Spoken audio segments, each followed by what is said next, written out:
Newly published research in Science Advances by University of Chicago researcher Luis Bettencourt proposes a new perspective and models on several known paradoxes of cities.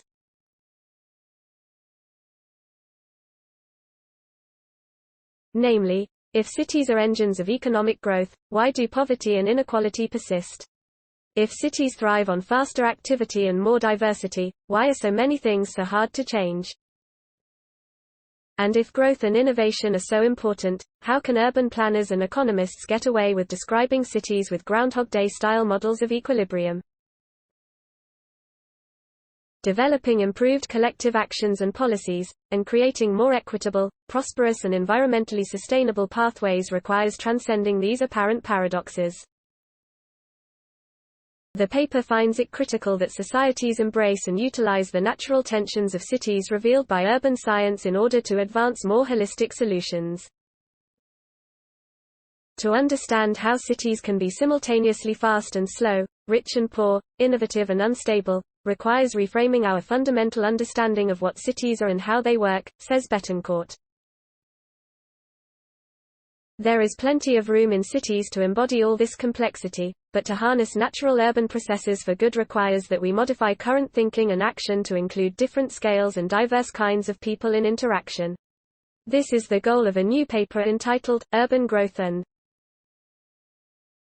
In the paper, Bettencourt develops a new set of mathematical models to describe cities along a sliding scale of processes of change, starting with individuals and deriving emergent properties of cities and nations as urban systems.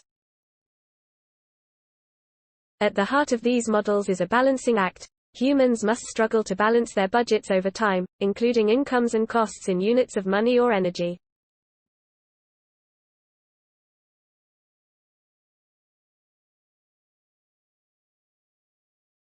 For most people, incomes and costs vary over time in unpredictable ways that are out of their full control.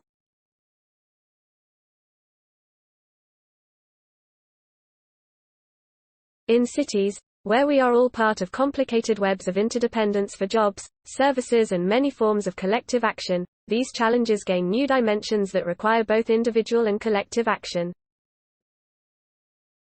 Accounting for these dynamics allows us to see how meaningful change at the levels of cities and nations can emerge from the aggregate daily hustle of millions of people, but also how all this struggle can fail to add up to much. The paper shows that relative changes in the status of cities are exceedingly slow, tied to variations in their growth rates, which are now very small in high-income nations such as the US. This leads to the problem that the effects of innovation across cities are barely observable, taking place on the time scale of several decades, much slower than any mayoral term, which blunts the ability to judge positive from harmful policies. Of especial importance is the negative effect of uncertainty, which tends to befall people in poverty but also everyone during the current pandemic, on processes of innovation and growth. Another challenge are policies that optimize for aggregate growth, such as GDP, which the paper shows typically promotes increasing inequality and social instability. In the paper, these ideas are tested using a long time series for 382 U.S. metropolitan areas over nearly 5 decades.